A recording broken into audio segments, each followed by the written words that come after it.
Okay, wonderful, great. Good morning, everyone. My name is Ajay Jacob, and I am a director for the projects at the California Dreams Hub. Today, in the California Dreams Technical Seminar Series, we have Andrea Bells speaking about the JobPulse. It's how the big data approach is to real-time engineering workforce analysis and national industrial policy, where she's going to talk about a prototype system to estimate the labor market demand using online job postings. And she uses LMI approaches to analyze the semiconductor employment demand in Southern California. And she estimated something of the order of 5% of the national workforce. So, a little brief about Professor Andrea Bells. She is the Vice Dean of Transformative Initiatives. This is the inaugural Vice Dean of Transformative Initiatives at the University of Southern California, Viterbi School of Engineering. She's a research director in the Computational Systems and Technologies at the Information Sciences Institute as well. She's a professor of practice in industrial and systems engineering, and she holds a variety of director titles. Specializes in engineering policy and technology strategy, and serves as the director of translational strategy at the California Dreams Hub, director of the Center for Research in Space Technologies. She serves as a senior advisor at the Aerospace Corporation. She founded the Management of Innovation, Entrepreneurial Research, and Venture Analysis Minerva Research Group to explore federal interventions in deep technology startups. And recently, the labor market in deep tech industries that includes semiconductor and defense sectors. Prior to this work, she served as a division director at the National Science Foundation, where she oversaw the agency's principal applied research activities amounting more than 350 million, funding a total of 1,000 startups. She has a long CV here. She holds a PhD in physics from Caltech and a BS in physics from University of Maryland at College Park.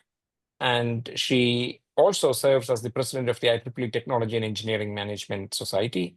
With wholeheartedness, I welcome her to give this talk on the JobPulse. Andrea, the stage is yours. Thank you. Fantastic. Ajay, can you hear me? If you can just Yes, very confirm that I'm here with you. It's a pleasure to be Yes. here.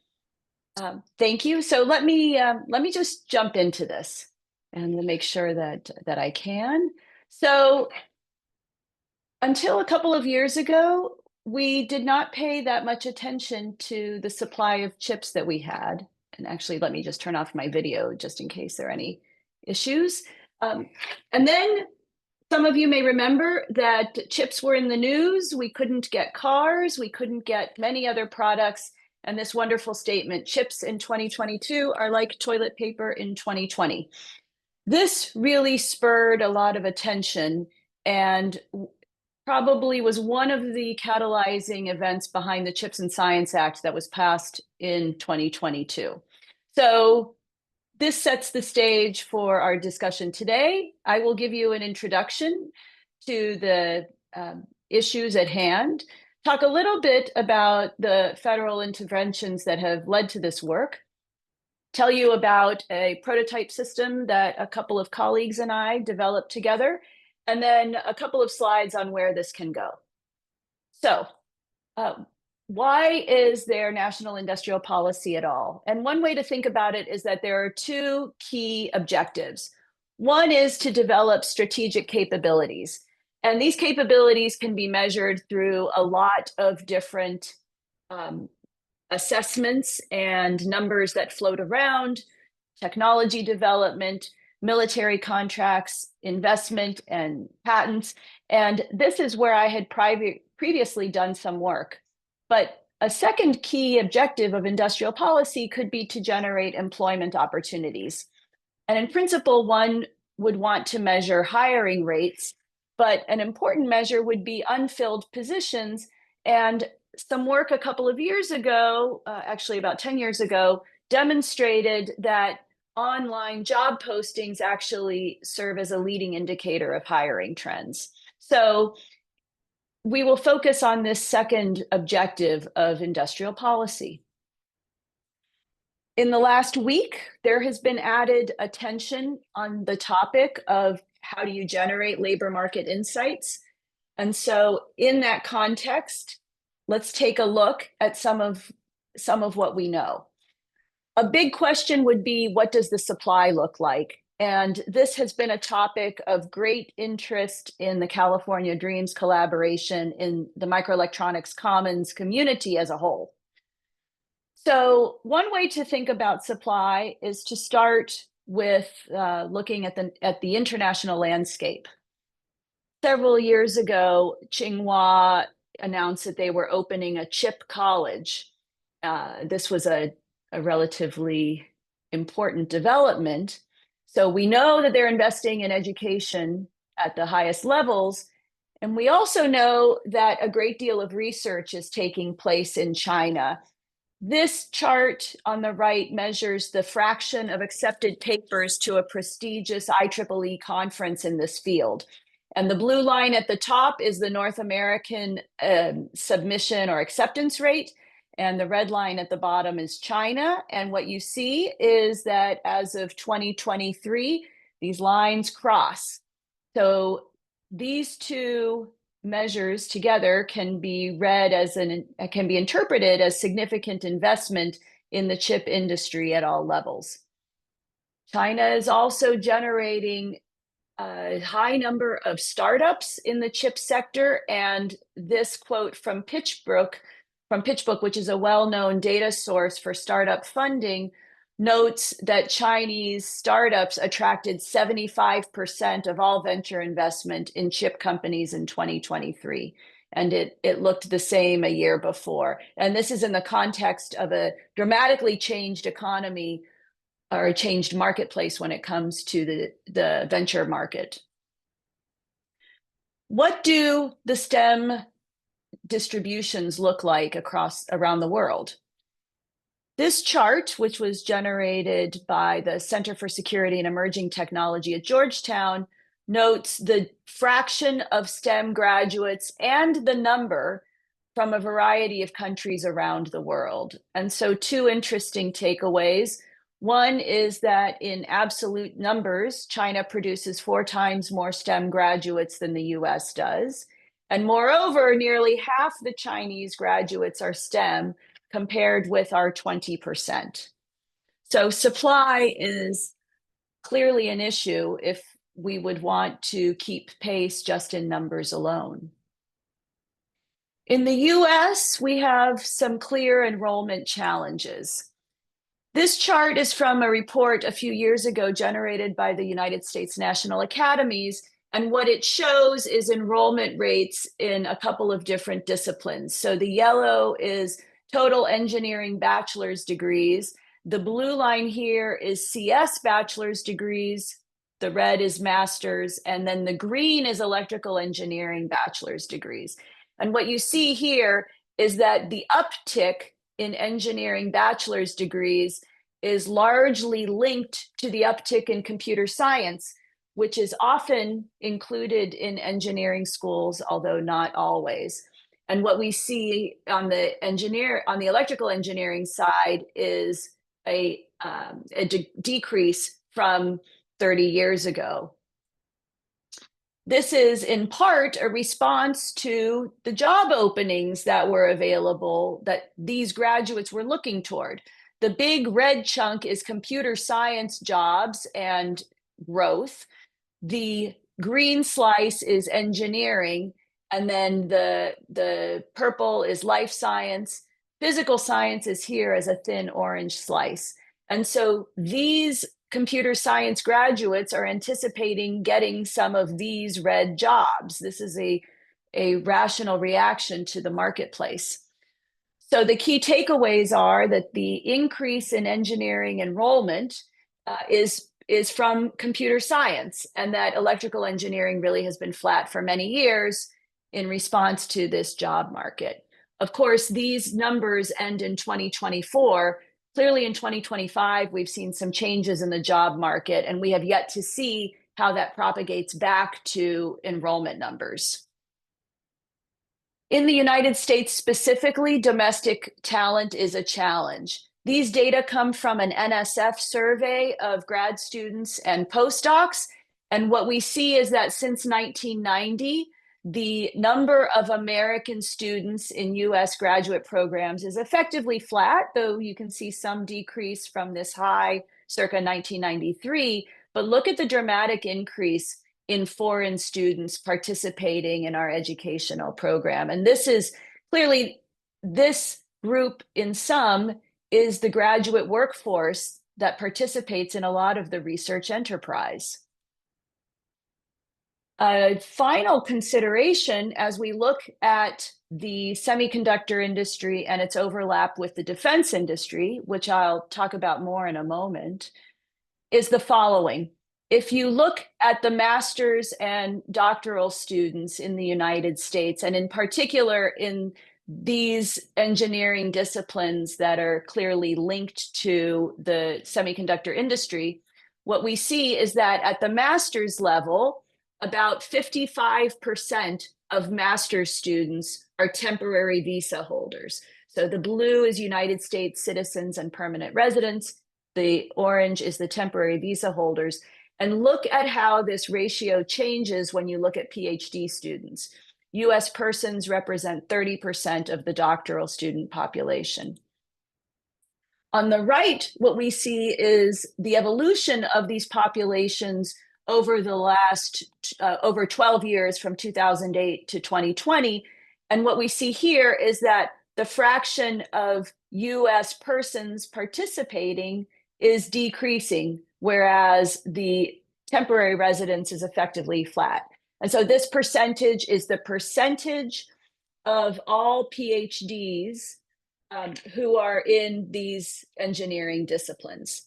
And so the sum is that we do not have a high percentage of US persons in our student population in the fields of interest here. And this trend has been ongoing for easily 10 years or more. So if we put these pieces together, we have lower interest in electrical engineering programs in general, fewer domestic candidates, and we know that there's extensive foreign competition in these disciplines. And as a result, we've seen a renewed interest in electrical engineering workforce development over the last couple of years. So let's see what else is happening at the federal level with respect to semiconductor technologies and companies. Of course, everyone here is familiar with the CHIPS Act and $52 billion that were assigned to the semiconductor industry. And the projected needs in the industry in terms of personnel have been drawn largely from a Semiconductor Industry Association report of 2023. This report has been cited widely. And if you compare these different blocks of education levels and do the math, what you see is that the estimates for the number of PhDs relative to masters, relative to bachelors, relative to technicians is something like 1 to 2 to 2 to 4. And so in other words, just doing this math here, you see that the estimate is roughly 4 technicians or maybe even 5 per design engineer, just roughly. These numbers have been integrated or estimated over the nation as a whole. And so there are a number of caveats to be considered with these data. Number one is that this, again, is integrated nationally, and therefore there's no discussion of the geographic distribution. And in particular, one can imagine that this distribution changes if there are fabs being built near a particular location. Second is that we know that the defense industry needs may not look the same as commercial fab needs. And that, of course, will impact the estimates that we generate in Southern California.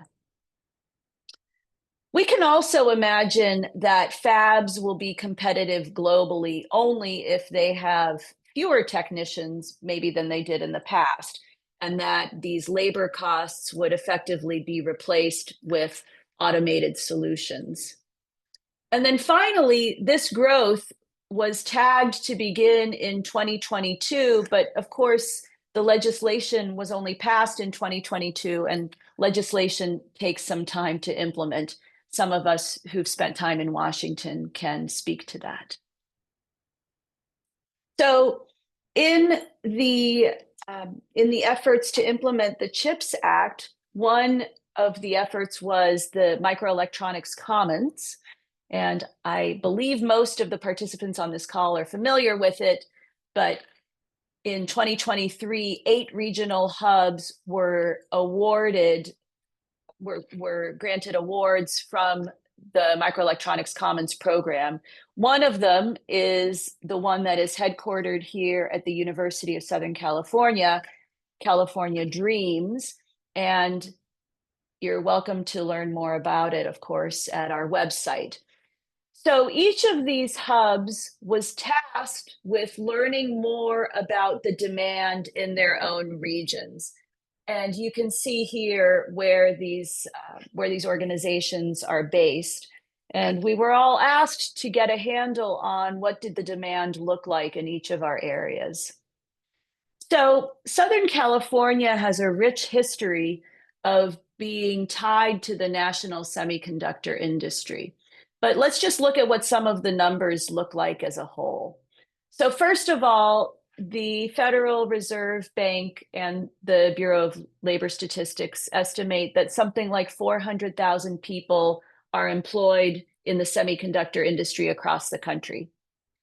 Roughly 20% of that group is based in California. And of that group, about a quarter are in Southern California. And for our purposes, we're defining Southern California as Los Angeles, San Diego, and Santa Barbara counties. Of course, there are other counties here in LA, but this is our starting point. And that is partly driven by the activity in our hub.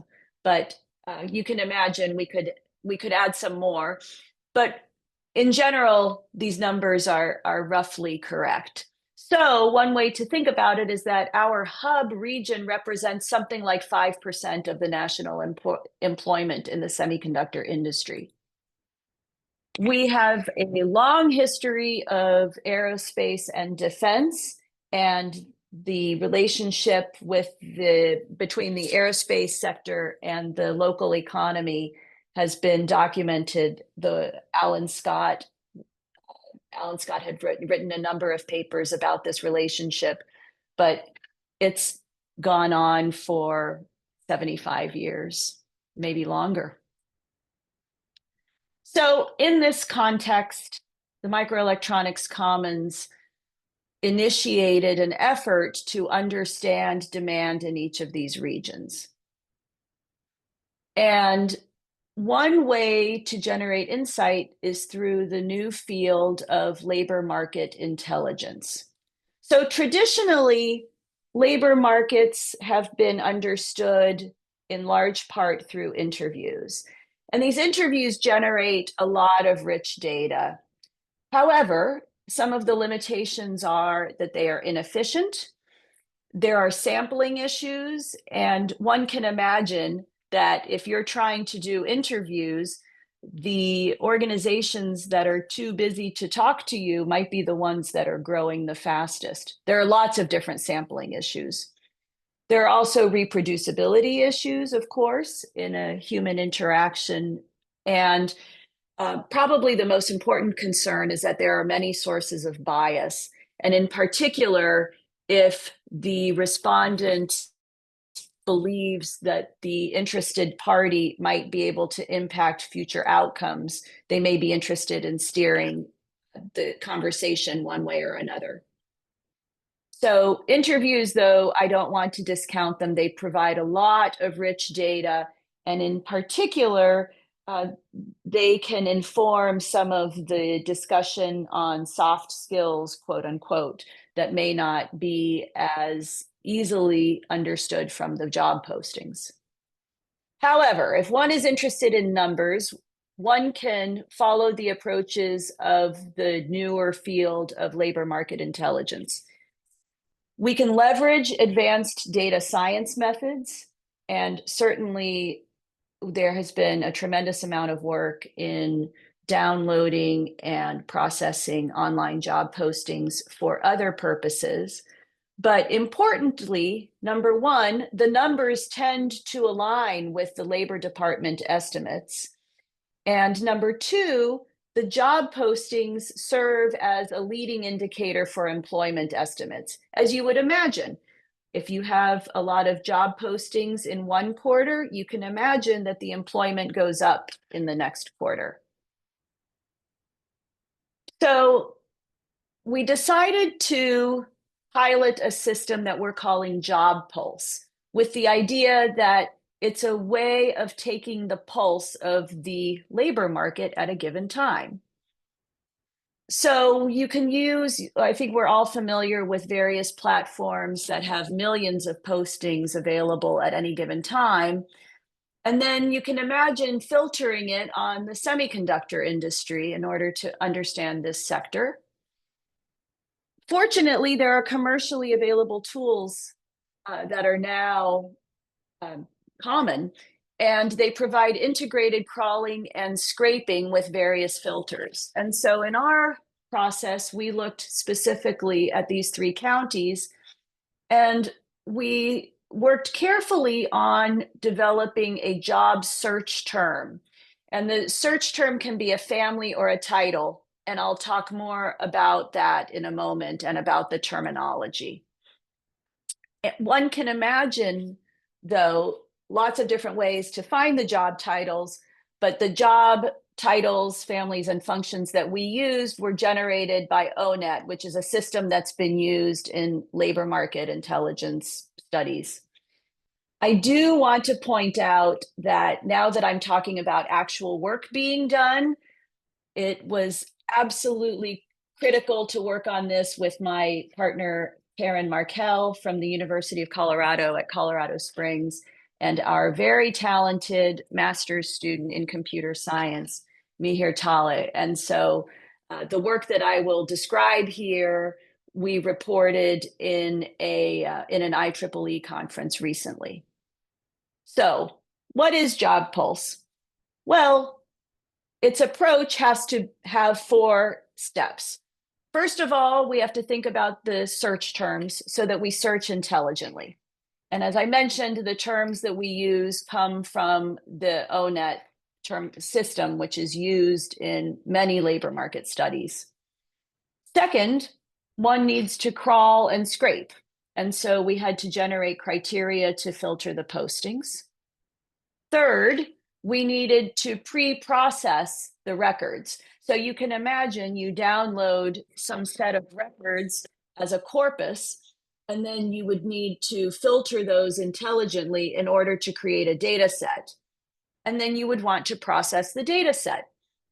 And so when I speak of pre-processing, it's the reduction of the corpus of records with all of the filters to a data set that we can analyze, and then processing is everything that we learn from that candidate set of observations. I noted a moment ago this terminology of job functions, job families, and job titles. And I don't want to belabor this point, but this is a hierarchy that was very useful for us to frame our search.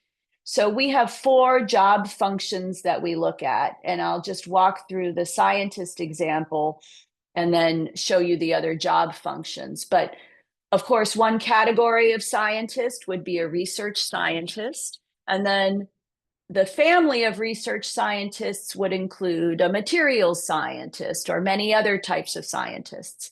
So each of these groups is its own level in the hierarchy. The function is on top, the family, and then the title. The four functions that we considered were the scientists, engineers, technicians, and then operational support. And I should say that we aggregated these families into the functions. The titles and families are provided by ONET. And so in principle, something could be miscategorized as an engineer when it belongs in the scientist category.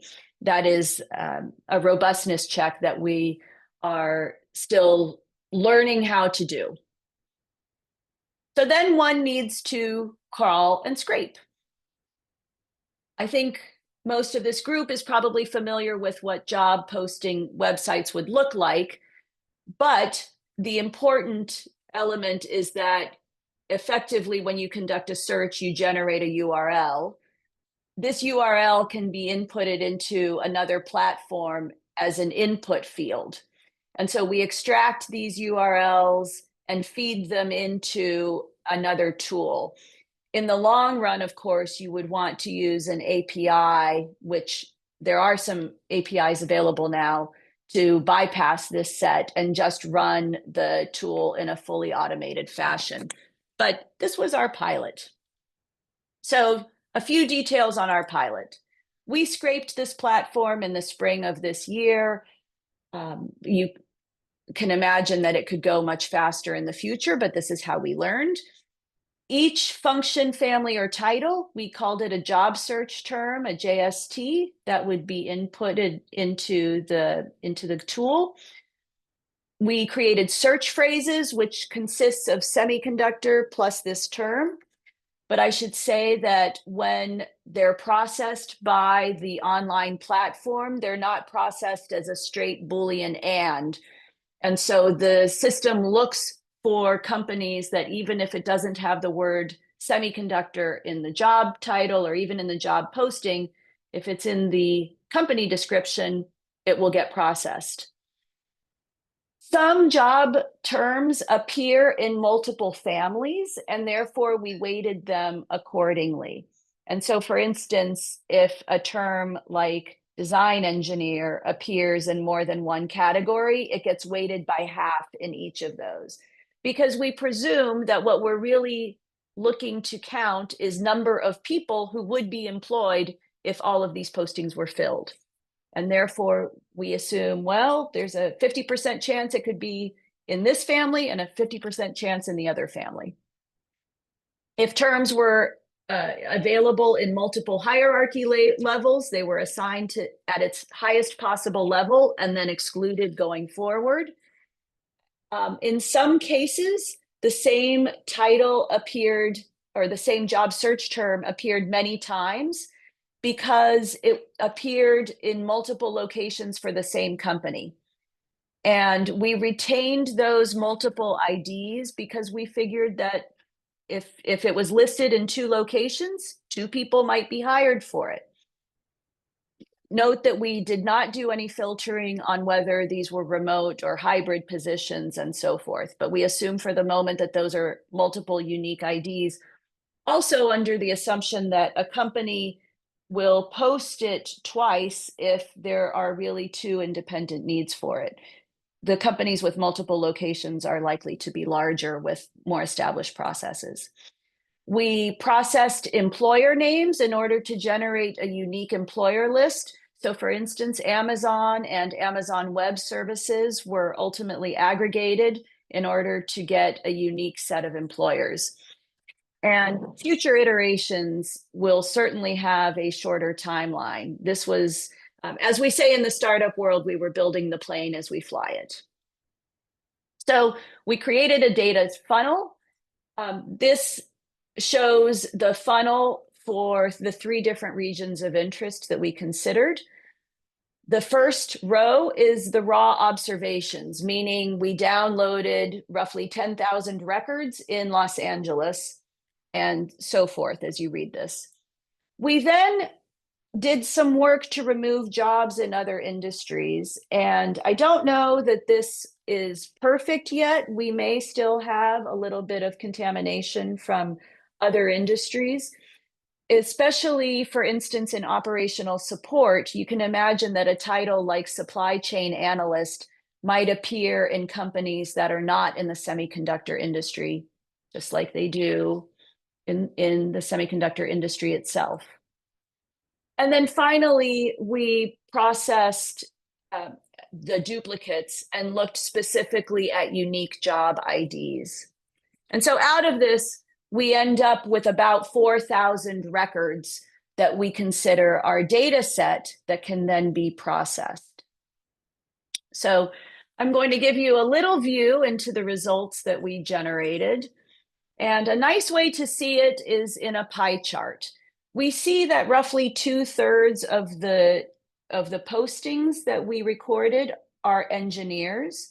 And for the most part, we understand that engineering titles are probably a bachelor's, possibly a master's degree, whereas the scientists typically are at the PhD level. The technicians represent roughly a fifth, 19% of the records that we found, and operational support is really a slim slice of this. And so one interesting insight is that if the need is really 4,000, that represents something like a 20% shortfall, because from other sources, we know that roughly 20,000 people are employed in the semiconductor industry in this region.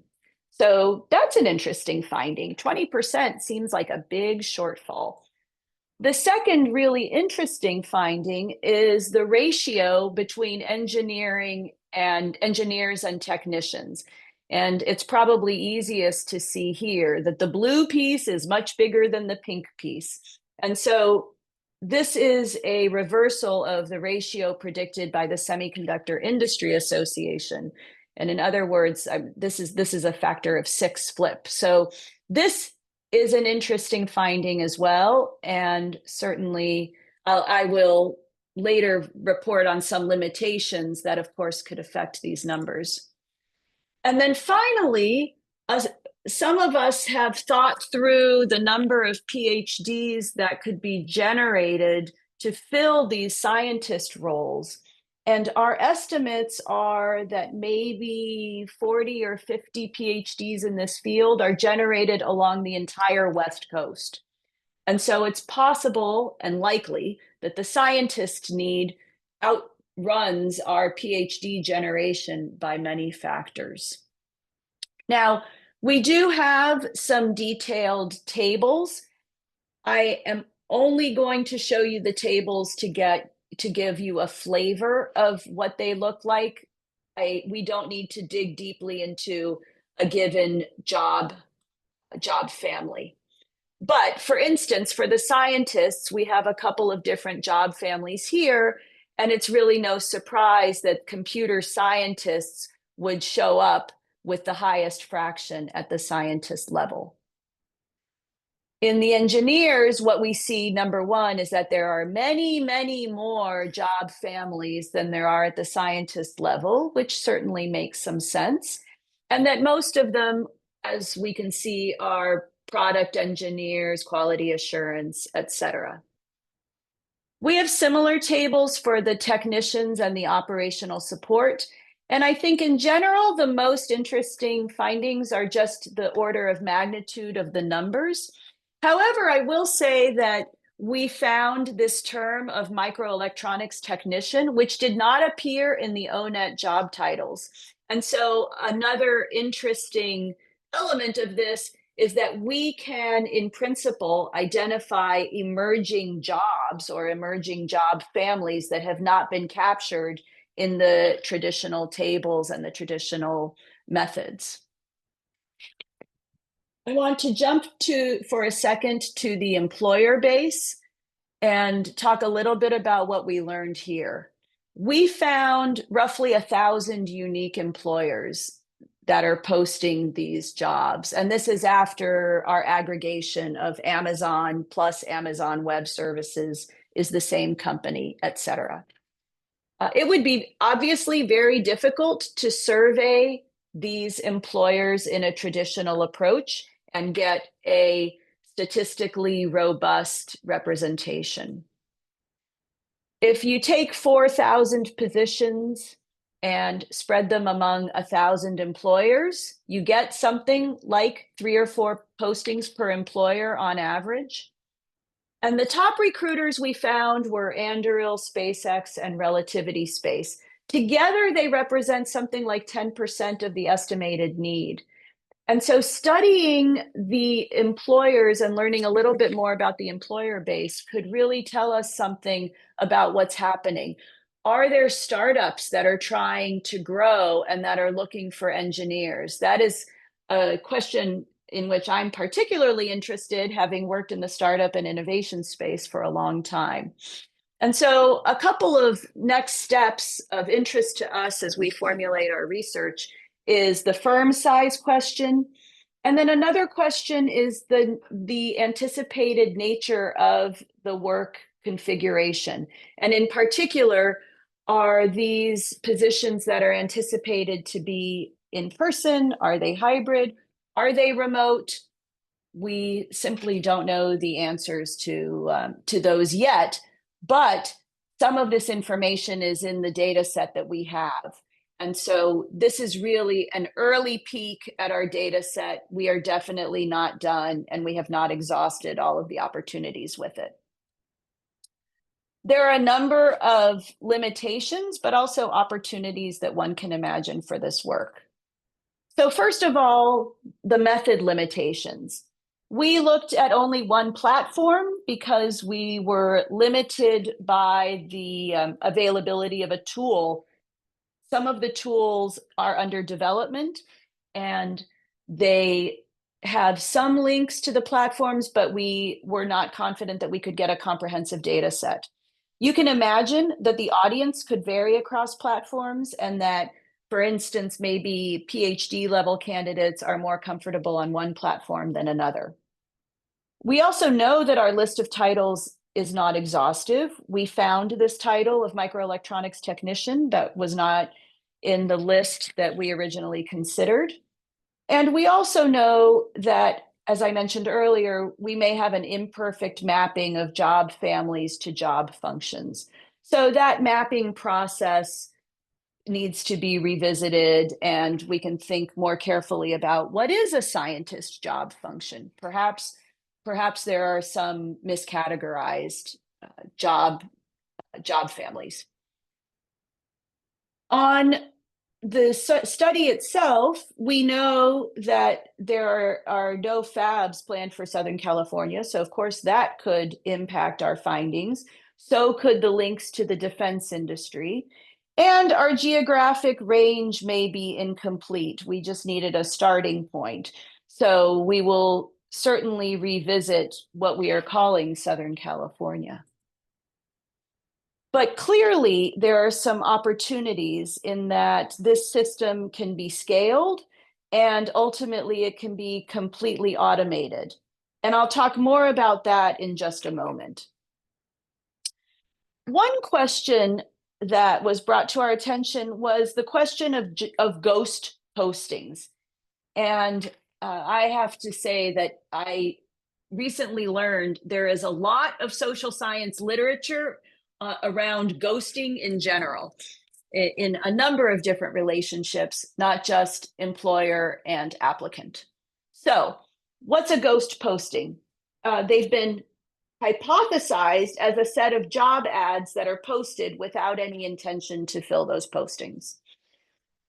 At this point, we have not found evidence of ghost postings, and we don't see any methods to correct for these in the academic literature that has looked at online job postings as a measure of the market.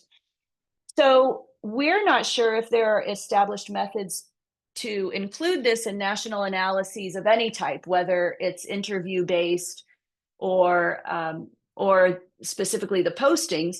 Do people describe jobs in their companies that they don't actually intend to fill? So let's think about this for a moment.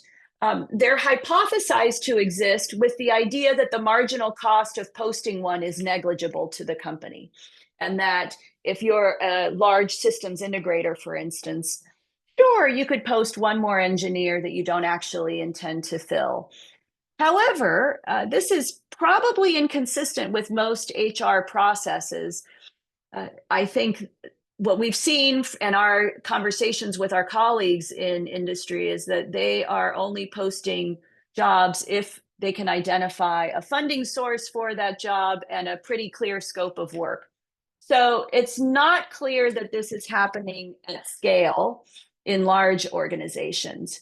You could say, well, maybe it happens in small companies and that they're trying to signal that they're growing, even if they're not growing. Maybe it's a startup and they think, well, the VCs will be more interested in us if we look like we're growing very fast. However, the marginal cost to them may be a little bit more relevant in that even if they're processing applicants, time is the most valuable resource in a startup. And so it's not clear how much time would be spent on this, although there are certainly fewer processes typically that would prevent this. So the only sign that this happens is that the job is not filled on the platform. Could it be that internal candidates are satisfying these needs? And if so, does that mean that ultimately there's another new position that would open up and that would need to be backfilled by a candidate from the outside? Obviously, we don't have any insight into jobs that are posted only for internal candidates. It may be that instead of ghost postings, there may be even more positions available that we don't have any visibility into because we don't see the internal sites. So let me just move to the last piece, which is really the grand galactic vision. And the question is, could you do this with more industries? Well, you could imagine that you could track the auto industry, look at job postings and see exactly where the auto industry is growing. And maybe then you could also track the health industry. You could imagine building maps that tell you where where there is job growth and where industries are growing. I think that would be particularly interesting to give visibility at the national level. So the real opportunity is a real-time, dynamic, flexible assessment of workforce demand across industries. And that would be very interesting to inform policy interventions. I think that's actually the real treasure, is this work as a prototype for what could be done on a bigger scale. So in summary, national industrial policy impacts job opportunities. I think we can all agree with this statement. And indeed, that is one of the goals of national policies. The semiconductor industry has attracted great interest ever since people discovered that they couldn't buy cars during the pandemic. And it's clear that it has large implications for consumer markets and certainly for the defense sector. We can use modern techniques to transform data into information that can be used for decision making. And I would argue that that's the key difference between data and information, is that information should drive decisions, and in particular on interventions. And some of those interventions may be on a bigger scale, such as in the education sector. And by education, I'm talking about at all levels, starting from childhood. And then finally, we have demonstrated a way to estimate demand in real time that we're very excited about. So I would like to thank a few people. There are a lot of people in the microelectronics commons world who supported this work, both emotionally and financially. So we're very grateful for that support. And I also want to thank some of my colleagues across the country who've really given me a different view into the demand question, particularly for highly educated candidates. And of course, I've enjoyed working with the California Dreams collaboration. So thank you for your attention. I will stop sharing. And I see that people are still online, which is amazing. Oh, thank you, Andrea. Great presentation. It's of Thank you. great value